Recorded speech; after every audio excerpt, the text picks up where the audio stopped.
Hello friends, WSCryptech के इस online portal पर मैं मनीष खिलोत आपका वेलकम करता हूं। फ्रेंड्स, आज का टॉपिक है हमारा रिकर्जन। ओके, लास्ट के वीडियो में मैंने आपको फंक्शन टॉपिक पढ़ाया था।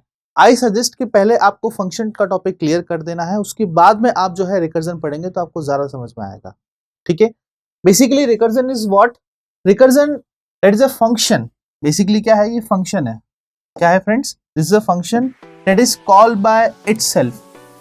ठीक है, क्या कही डेफिनेशन मैंने? The process in which a function it's called by itself और indirectly is called as recursion. एक फंक्शन खुद ही को ही कॉल करे उसको हम क्या कहेंगे? रिकर्जन। जैसे कि आप इस डायग्राम में देख सकते हैं फ्रेंड्स, यहां पे मेन में हमने एक फंक्शन बनाया और इस फंक्शन की कॉलिंग की है, रिकर्सिव नाम से एक फंक्शन बनाया है। ठीक है, और आप यहां पे देखें जब कॉलिंग होगी तो अपने कहा जाएगा, इसके डेफिनेशन पार्ट में जाएगा। ठीक है, और डेफिनेशन पार्ट में हमने यहां से फिर से एक कॉलिंग स्टेटमेंट दिया है। अब ये क्या करेगा? रिकर्सिव फंक्शन इसी को ही कॉल करेगा। So that a function is called by itself. एक फंक्शन खुद ही को ही कॉल करे तो उसे अपन क्या कहेंगे? रिकर्जन। ठीक है, आगे बढ़ते हैं फ्रेंड्स। ये आप यहां देख सकते हैं, मेन एक बेसिकली क्या है? फंक्शन है जहां से हमारे प्रोग्राम का क्या होता है? एग्जीक्यूशन स्टार्ट होता है। ठीक है, और यहां से हमने उसका क्या दिया है? रिटर्न टाइप दिया है 0। नाउ फ्रेंड्स, अब क्या होगा कि एक प्रिंटफ में हमने हेलो वर्ल्ड का एक स्टेटमेंट दिया है और हमने क्या किया? मेन को ही कॉल करा दिया। ठीक है, मेन को ही हमने कॉल करा दिया। ये कॉल होता रहेगा और ये लूप कैसा रहेगा? इनफाइनाइट टाइम तक चलता रहेगा। Okay, so this program indicates a recursion to show the infinite recursion function. क्या है ये? इनफाइनाइट रिकर्जन है। ओके, सो मेन यहां पे क्या किया? मेन को मेन ने ही कॉल कर दिया। Basically, friends, there are the two types of recursion.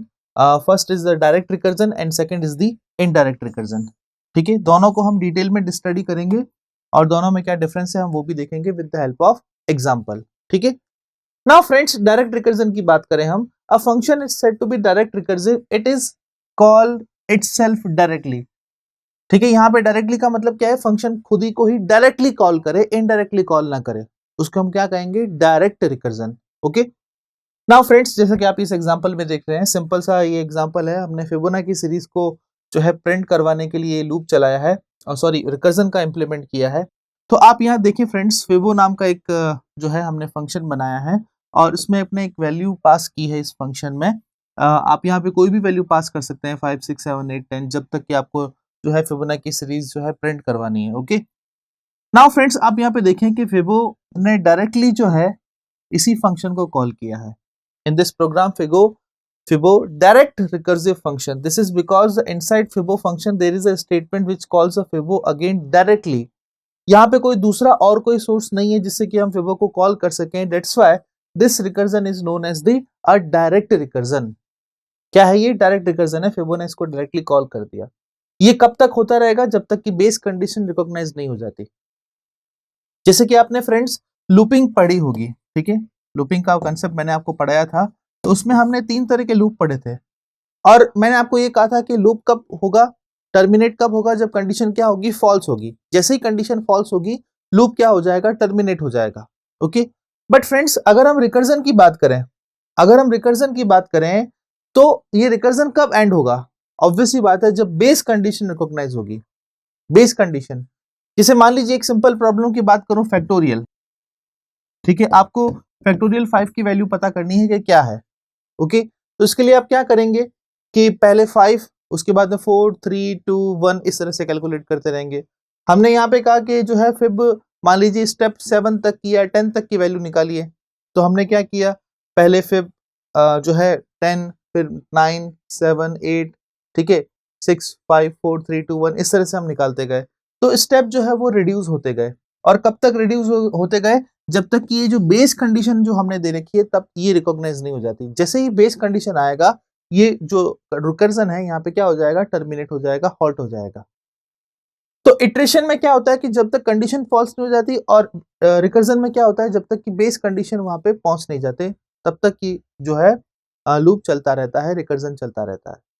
ठीक है, जैसे ही कंडीशन फॉल्स हो गई या बेस कंडीशन आ गया, तो अब लूप या रिकर्जन जो है वो क्या हो जाएंगे? टर्मिनेट हो जाएंगे। ठीक है, आगे बढ़ते हैं। ये हमने डायरेक्ट रिकर्जन के बारे में डिस्कशन किया है। अब मैं आपको इनडायरेक्ट रिकर्जन के बारे में बताता हूं। आप यहाँ एग्जांपल से देखें।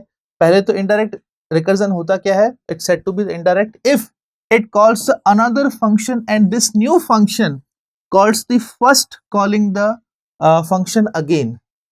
ठीक है, ये लाइन शायद अभी आपको समझ में नहीं आ रही होगी, बट इस एग्जांपल से देखें आप। हमने क्या किया फ्रेंड्स, पर्टिकुलर एक फंक्शन बनाया है फंक्शन 1 नाम से, ठीक है, और इसमें एक वैल्यू पास कर दी।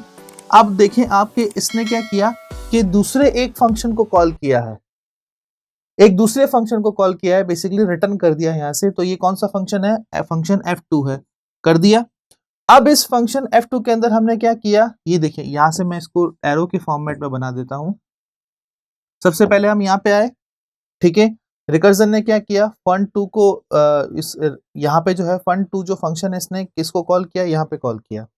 अब देखिए वापस यहाँ पे रिटर्न हुआ है, कहाँ पे? fun1 में, ये देखिए, ये यहाँ पे रिटर्न हो गया। तो डायरेक्टली नहीं होके इनडायरेक्टली जो है यहाँ पर फंक्शन की कॉलिंग हो रही है। That's why this recursion is known as the indirect recursion. Indirect recursion क्या कहेंगे इसको? Indirect recursion। डायरेक्टली नहीं होके क्या है ये?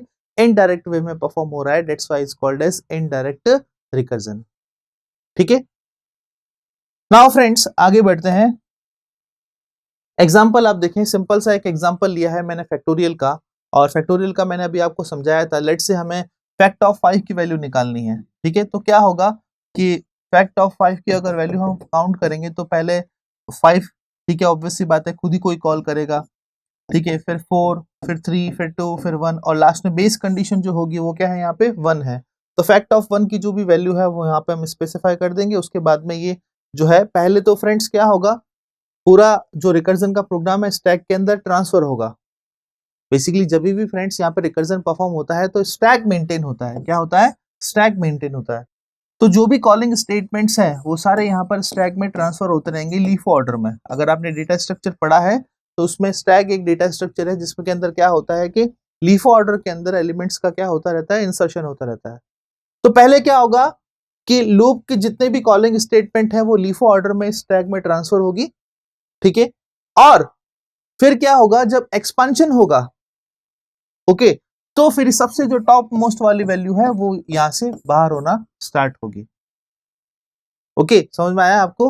तो पहले ही सारा ये जो जितनी भी कॉलिंग थी कब तक होती रही? जब तक कि बेस कंडीशन नहीं आ जाता, और उसके बाद में इसका क्या होता गया, लास्ट में एक्सपांशन होता गया। ये इस तरह से ये एक्सपांशन होता गया।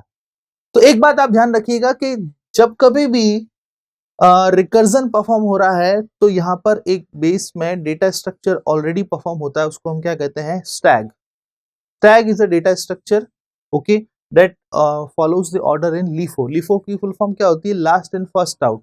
लास्ट इन फर्स्ट आउट का मतलब क्या होता है फ्रेंड्स? आपने सीडी का बॉक्स देखा होगा। अब सीडी के बॉक्स आपने सीडी जब इंसर्ट करते हैं तो इंसर्शन और डिलीशन का एक ही वे होता है। आप उसी पर्टिकुलर जो है ओपन किया हुआ जो पोर्शन है उसी के अंदर आप सीडी इंसर्ट करेंगे और उसी से आप क्या निकाल सकते हैं? सीडी बाहर निकाल सकते हैं। तो उसका मतलब क्या हुआ, जो सबसे जो लास्ट में जो सीडी एंटर की है वो सबसे पहले सीडी बाहर आएगी। तो कंसेप्ट क्या हो गया? Last in first out. तो ये जो ऑर्डर हम मेंटेन कर रहे हैं इसी को हम क्या कहते हैं? स्टैक का कंसेप्ट कहते हैं। और इसी ऑर्डर से क्या होगा, जो हमारा जो रिकर्जन जो है वो कॉल होता है और एक्सपांड होता है। ठीक है, बात समझ में आई आपको? तो सिंपल सा एग्जांपल है जिसके अंदर हमने फैक्टोरियल फाइंड आउट किया, यूजर से हमने नंबर लिया है और वो फैक्ट फंक्शन में हमने पास कर दिया है। If 0 then return 0, if n 1 और 1, नहीं तो क्या हो, फैक्टोरियल की value n into fact minus 1 तक कॉल होती रहे। कब तक? जब तक कि बेस कंडीशन रिकॉग्नाइज नहीं हो जाती है। ठीक है, so this is a simple program to understand the concept of recursion। ठीक है, नाउ फ्रेंड्स एडवांटेज तो बहुत सारे हैं, ऑब्वियस सी बात है, अभी हम वो भी डिस्कस करेंगे कि एक रिकर्जन और इटरेशन में क्या फर्क है। बट अगर हम डिसएडवांटेजेस की बात करें रिकर्जन में, तो वो क्या है? Recursion program generally slower than non recursive program because it needs to make a function call so that the must save its current state and retrieve again later. ठीक है, जैसा कि मैंने आपको कहा था कि करंट स्टेट जो है रिकर्जन की, जैसे आप इस एग्जांपल में देखें, ये जो पर्टिकुलर स्टेट है रिकर्जन की, क्योंकि अब इसका कोई आउटपुट तो है नहीं, ये पर्टिकुलर स्टेट को हमें क्या करना पड़ेगा? सेव करना पड़ेगा।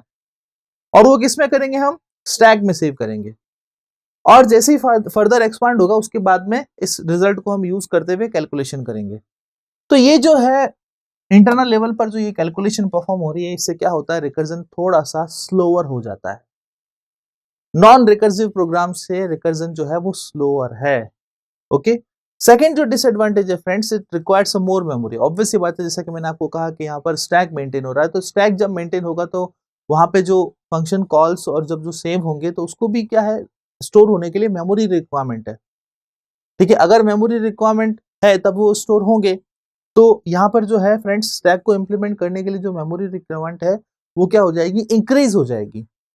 नॉन रिकर्सिव प्रोग्राम में मेमोरी की रिक्वायरमेंट इतनी नहीं होती है, लेकिन रिकर्सिव प्रोग्राम में मेमोरी को इंप्लीमेंट करने की जरूरत होती है। क्यों?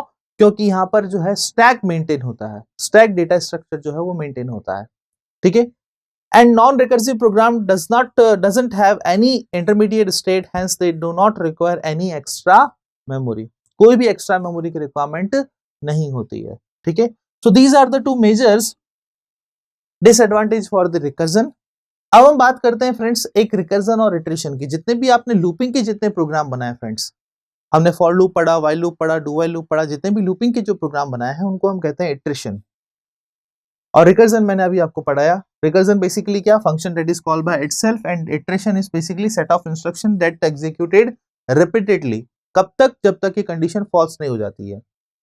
This is use for the functions and iteration is for the loops. जैसा कि मैंने अभी आपको कहा, जितने भी जो लूप्स के जो आपने कंसेप्ट पढ़े हैं वो सारे क्या है, इटरेशन है। ठीक है, टर्मिनेशन की बात करें फ्रेंड्स, तो मैंने आपको कहा था कि जो रिकर्जन है वो कहाँ टर्मिनेट होता है, बेस कंडीशन पर, और इटरेशन कहाँ टर्मिनेट होता है, पर्टिकुलर जब कंडीशन फॉल्स हो जाए तब इटरेशन क्या हो जाएगा, टर्मिनेट हो जाएगा। Okay, uses for the when code size जो है आपको स्मॉल करनी हो तो आप रिकर्जन का यूज कर सकते हैं। ये एक आप कह सकते हैं कि इसका एक एडवांटेज है, when code size need to be small. ठीक है, क्योंकि रिकर्जन से क्या होता है, कोड जो है वो स्मॉल बन जाता है। ठीक है, और यहां पर क्या होगा फ्रेंड्स के इटरेशन को हम कब यूज में लेते हैं, when time complexity needs to be balance against the expansion of code size. ठीक है, टाइम कॉम्प्लेक्सिटी का कंसेप्ट आप पढ़ेंगे डेटा स्ट्रक्चर के टॉपिक में। ठीक है, कोड साइज स्मॉलर और यहाँ पे क्या होगी, code size larger. Data structure की पूरी सीरीज जो है फ्रेंड्स इसी पर्टिकुलर चैनल पर WS cube tech programming concept पे हमने जो है वहाँ पे डाल रखी है। डेटा स्ट्रक्चर के सारे टॉपिक्स मैंने वहाँ पर जो है पढ़ाए हैं। आपको डेटा स्ट्रक्चर में कोई भी प्रॉब्लम हो तो आप उस प्लेलिस्ट को पूरा देख के और डेटा स्ट्रक्चर सीख सकते हैं। ठीक है, सो फ्रेंड्स ये था रिकर्जन और इटरेशन के बीच में डिफरेंस, के रिकर्जन और इटरेशन में क्या डिफरेंस होता है आपको पता होना चाहिए। वाइवा पॉइंट ऑफ व्यू से एक इंपॉर्टेंट क्वेश्चन बन जाता है कि what is the difference between a recursion and iteration. ठीक है, सो फ्रेंड्स आई होप कि इस पर्टिकुलर वीडियो से आपको रिकर्जन का कंसेप्ट सी प्रोग्रामिंग में समझ में आ गया होगा। Thank you so much for watching this video.